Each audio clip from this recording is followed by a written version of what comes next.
Black Friday means crappy gift guides from chud influencers peddling shoddy wares, but not here, for I have created the finest list of things that geeks actually want for Christmas. Things you probably haven't heard of, but will surely love. Prepare to slay the gift game this year. Do you like TV? Of course you do. You're not a filthy communist. Now, while other YouTubers may be recommending 100-inch TVs this Black Friday, delete a couple zeros, pal, because this is a 1-inch TV. That's right, this here so-called tiny TV lives up to its name with an IPS 216 by 135 pixel display and a whopping 150 mAh battery for 2 hours of video playback. Now, videos can be loaded onto the internal 8 gigabytes of storage over USB-C using a desktop conversion app, and, well, they can be played back by turning the TV on. Cute animated static and chattel numbers appear when you turn the functioning knobs or when you utilize the included tiny infrared remote. A built-in speaker plays back audio, and the picture quality is, well, honestly, shockingly good, despite its small size. This isn't some cheapo display. What's more, because the project is open source and runs a Raspberry Pi RP2040 processor, you can use your web browser to make settings changes or even use this here tiny TV as an external monitor for your computer. Why would you? Because this is America, that's why. Look, I get it, you're thinking, 1 inch? That is incredibly practical. I need something smaller. Well, you're in luck because the Tiny TV Mini uses a half-inch 64... That's Fred Flintstone. Uses a half-inch 64 pixel by 64 pixel OLED and makes the original look massive by comparison. It too has an internal battery, 8 gigabytes of storage, a speaker, and USB-C. It's feature complete with the larger Tiny TV. Both are absolutely ridiculous, which is what makes them the perfect gift for any gadget nerd. This next one is the best $13 I've spent all year. Look, nobody wants to keep around a big bucket of DC power adapters, so here's an idea. Oh, Don't. Using the wonderful world of USB-C PD, you can throw that bucket away, baby, because you can connect to basically anything with a barrel jack. You plug this thing into the wall via USB-C, and then you select the output voltage that is being requested by your target device on this little cable display. It supports 5, 9, 12, 15, and 20 volts, which is the same as the USB-C PD spec. Then, you find the same size DC barrel plug connector that's on your device, and they give you a bunch of them, by the way, and as long as whatever you're plugging into doesn't request more than 3.5 amps, you're off to the races, baby. That's 65 watts at 20 volts, which is quite a bit. I mean, I can run my 165 gaming hertz monitor at 20 volts off of a $13 USB-C cable. We are living in the future, people. Now look, Amazon does have some less than stellar reviews suggesting that these cables don't last super long. But I haven't had any issues with mine yet, and if you do want something more robust and don't mind different cables for different voltages, well, Adafruit and other online sellers sell basic USB-C to barrel plug cables that work a dream. You just need one for every single voltage and connector type. But for less than the price of lunch with support for basically any device I can think of, well, this chintzy one is hard to beat even if you do have to replace it a couple times per year. What all the cool kids call EDC, I call stuff I want with me most of the time, and my wallet tops that list, although I don't have it right now, I forgot it in my car. This is the OpenSea Topsider LT, a crazy thin wallet that stores cash money, a quick draw card, and other cards that you may want in crazy thin but wicked tough kangaroo leather. It's thinner than any stupid flippy card metal abomination, and it conforms to your body. And so if you're a wallet sitter like me, well, frankly, it's just the best. I don't even make affiliate money if you buy this one. I just love it that much. You really gotta go get it. Another thing I love? Well, my little long weekend Monterey sling bag, because it holds a ton of crap inside of it while looking nice and is the basis for my sacred travel tech go bag. Okay, so this concept isn't new, and I am not the ideator behind it, but nothing sucks more than getting ready for a trip and having to undo your charging setup at home and, oh yeah, crap, where's that micro USB for my old Kindle that I need? You know the drill, right? So I have this consecrated go bag. Unless I'm on a trip, it does not exist. I do not borrow a cable from it when I can't find one around the house. I do not open it ever. It is always ready to go without second thought every time I travel. What's inside? Well, some hand sanitizer, chapstick, a pocket big enough to fit my wallet, an AirFly so that I can connect my AirPods to the in-flight entertainment system on planes, a USB A to C cable, that's a handy one for CarPlay and rental cars, an HDMI for hotel TVs, and a portable switch dock to boot. But it's mostly charging accessories. Duh! Today's sponsor, Anker, is the perfect fit because they make, frankly, many of my favorites.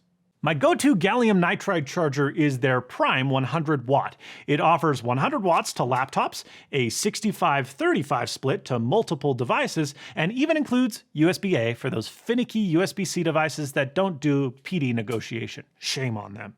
Now, for my phone, watch, and AirPods, I have been using Anker's amazing new MagGo UFO. This thing is wicked compact, but offers full speed, 15-watt MagSafe, and Apple Watch rapid charge support. Now, I don't charge my Apple Watch daily, even when traveling, so I appreciate that you can fold this thing up to make a standby mode alarm clock display in a hotel room as well. Look, most planes, they have AC outlets, but I've come across far too many that just don't work. So I appreciate Anker's massive 100 watt hour, big as you can legally fly with power bank. This thing is a beast. It can output 140 watts over one USB-C port and 100 watts over the other USB-C port simultaneously. That's 240 watts total at the same time. Now, the awesome Anker app gives you real-time capacity and estimation projections based on current draw and the devices that you tell it you have, which is pretty cool.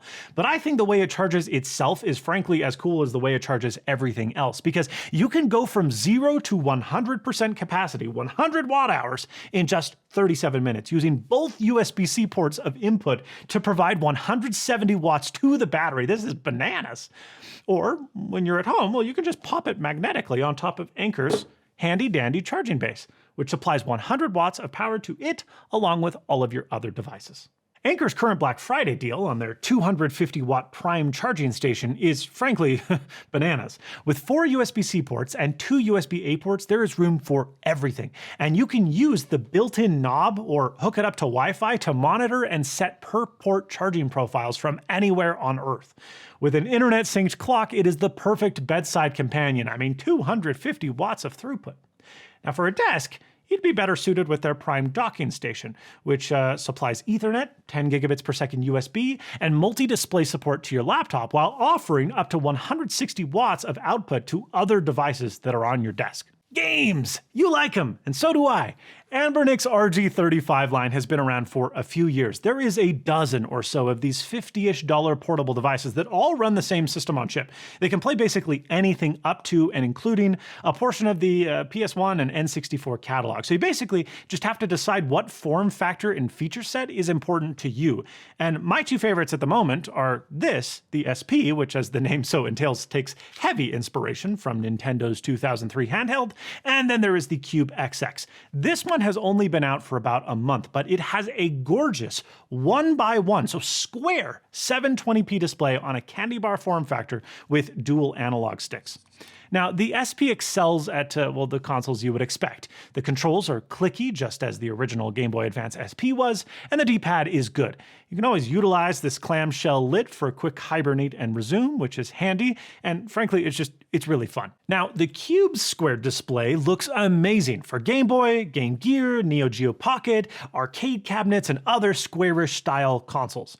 And while the analog sticks suggest that it plays N64 and PS1 titles well, and it does, it can only do so with a portion of the otherwise huge display usable. Look, the reason these devices are fun is because there is a ton of community support behind them, which means there are custom OSs and platform-specific cores, themes, and more aplenty. Frankly, for like the less than $50 that these cost to get, they are remarkably fun toys. Now, if you're more of a modern gamer, you may find yourself liking the GameSir G8 Plus mobile controller. This is a Bluetooth gamepad that is clearly mobile first. I mean, look at it.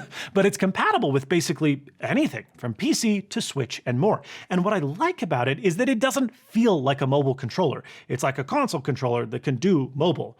I mean, it has superb Hall effect joysticks, better than anything you'll find first party. And there are even analog triggers which are made perfect for racing games or FPS titles. As if you didn't think that was already enough, there's even a 6-axis gyro inside for games like Splatoon. And there are even reasonably good controller haptics. It's a good controller. And in its collapsed state, it's a little bit wider than your average gamepad, but frankly, I find it to be more comfortable to use than just about anything. But of course, because this is a mobile controller, you can pop in a tablet or a phone and play mobile games, stream games from Steam Link, PS Remote Play, and more. It's just a good controller. Another device I've been keeping around my desk? These teeny tiny SSD enclosures. The price of 2230 sized NVMe drives, you know, the tiny little ones found in the Steam Deck and Microsoft Surface, yeah, those have come down a lot in price over the last couple of years, and there are a number of really great, inexpensive 10 gigabits per second enclosures. Some of them, like this one from JE, are incredibly compact, easy to tote around, and they feel super premium. They also get really quite hot. They thermally throttle if you're doing really any extended jobs off of them. So they're great for quick and easy file transfers, and not so great if you're using them as, say, a scratch disk to edit video. So there are other options for weirdos like me, like this one from Charge, which includes an internal fan to prioritize long-term performance at the expense of size and, frankly, stealthiness. In either case, both options are more performant and less expensive than buying a bespoke external SSD from, Best Buy or somewhere else. So while these are not exactly what I want, they're just going to have to tide me over until I get what I dream of every single day, a Thunderbolt 5 enclosure that can do 5 to 7 gigabytes per second read-write. Someday. I used to carry around a tiny pocket knife. Not because I'm a knife guy, but just because it came in handy almost daily. I don't know, maybe the Boy Scout in me is showing. But after losing 2 to the TSA and dealing with the hassle of sharpening my blades, I gave up. They were too much work.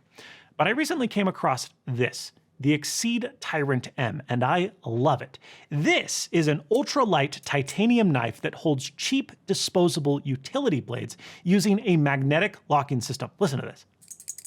Oh, you push the blade into the knife body while pushing out, and it extends to one of 2 positions. Shallow, which is perfect for opening up boxes without cutting the contents, or deep for hacking and slashing. It never deploys accidentally, but has nice magnets that are fun to fidget with, and frankly, it has the benefit of a 10-cent blade. So when both sides dull, you just swap it out with a new one. It is perfect for a keychain or a pocket, and never to be taken at airport security ever again. Speaking of keychains, who wants to carry keys? The rage right now is these pivoting key cases, and sorry Marquez, I just don't like these. They don't offer good lateral support when you're twisting the key into the locks, and I think they'd look kind of ugly. This is a key port.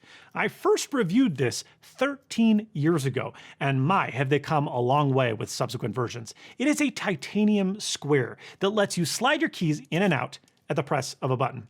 But it goes beyond keys because they offer USB thumb drives, QR code business cards, and even accessories that you can slap onto the side, like this multi-function flashlight. Me though, I hate keys, so I keep this thing as lean as possible. It also has a sick bearing so that you can spin it like this. Oh. Look out, compressed air, there is a new king in town. Amazon is littered with these electric air dusters, which best I can tell are all pretty much identical, but they are amazing. Hold the button down and you get a hurricane of air, perfect for dusting out desks, cleaning keyboards, and more. Magnetic accessories snap onto the front to shape and direct the air, an onboard flashlight comes in handy when dusting dark places, and the whole thing is recharged over USB-C. It's pretty freaking loud, but you know what? It moves as much volume as my bulky corded duster does, and it's a lot cheaper in the long run than buying cans of air. I like it. All right, video games aren't your style. You're a product of the 1970s. Well, you may enjoy Super Slide. The objective of the game is to get this big red square right here. You turn the game on and it displays a starting pattern, and then by only shifting blocks out of the way, you work your way down to get that red square in that destination place. There are over 500 levels of increasing difficulty and a number of game mode options. There's an easygoing at your own pace mode, there's a learn mode, which is basically just cheating, it tells you step by step how to solve it if you're stuck, and then there is a challenge mode where you can race against the clock and it scores you in a tier list. Literally, the best score is S, based on your performance. It's fun for folks of all ages, and I've never once said a swear word playing it, as far as you know. Sometimes, I venture outdoors to touch grass, and on rare occasions, I even do so in the mountains. Now, my camping gear has several of these little zipper pulls attached, and spoilers, they ain't just zipper pulls. If you pry off the end, you will find highly flammable tinder inside that you can use to light kindling for a fire. Whether you forgot matches, it's raining, or you just want to cosplay bushcraft survival, well, you throw a couple of sparks on with a ferro rod or sandpaper or some rocks, rain or shine, and they'll ignite instantly. It's fun. And also, if I get kidnapped, I'm smoking out the trunk I'm tied up in if there's no fire extinguisher to use instead. Another thing that comes in handy, the best camping light in the world. The DeVos Ranger 2000 is an incredibly bright tripod-mounted beacon light that can illuminate an 80-foot diameter. Its throw is unreal. It runs for 4 hours at max brightness using its internal battery and can toggle between white, amber, and red lights. Amber being great for cutting down mosquito attraction while offering better contrast in poor weather conditions like rain, while red is perfect for night vision and preserving your circadian rhythm. It's perfect for midnight potty breaks, frankly. Accessories like a portable solar panel for topping up charge during the day to motion sensors for easy campsite navigation make this a platform rather than just a light. You can even control the light using Bluetooth Low Energy in their simple but effective smartphone app. Well, this one is a bit pricey and unwieldy. They sell smaller, more affordable options like the 800, which, forget camping, I've used as a work, patio, and tailgate light because it has such great, even 360-degree spread. Everyone loves tools, but me, I'm obsessed with tools, and for years I bought just an extraordinate volume of decent quality tools. In recent years I have switched to fewer, better tools. Now, my rock-solid to-go bag is reliable, portable, and built to last. I copied a lot from fellow YouTuber Todd Perker. Check out his video to see what he's got kitted out, but these are my favorite in my kit. This inexpensive handsaw universally fits a variety of blade types: Sawzall, jigsaw, and hacksaw, with blades that lock in tight, zero shank wiggle, and a compact handle perfect for tossing into a tool bag. This thing is a lifesaver for quick, unexpected saw jobs where power tools are impractical or unavailable. You always need sockets on hand, but even compact socket sets take up a bit of room. No longer. Klein sells this set of reversible flip sockets, giving you 6 commonly used sizes, and better yet, they're all stored on a shank perfect for whatever tool you fancy, since both the sockets and the shank are impact rated. If you're a tool nut, you've surely heard of Vera's Tool Check Plus. All the cool kids have it, and frankly, that's mostly just because it really is the bee's knees. For under $100, you get 30 ultra high quality 1/4-inch screwdriver bits, perfect for the included stubby handle or included mini ratchet, and that ratchet also obviously supports the included socket set. When something is just a bit hard to reach or needs some magnetic pull strength, well, you can use the included wrap adapter. This all-in-one kit is complete enough to be, frankly, most people's only screwdriver set, and it's even priced quite well for how great Vera bits are. I love this thing. Last, we've got the sexiest tool ever made.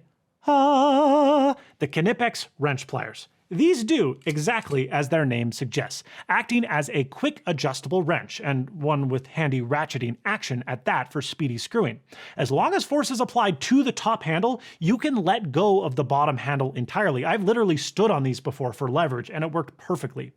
The jaws don't scratch any surface, they don't mar, and thus make great pliers for pressing and bending, especially considering that the jaws always remain perfectly parallel, which makes these perfect for fabricating weird stuff like IDC cables.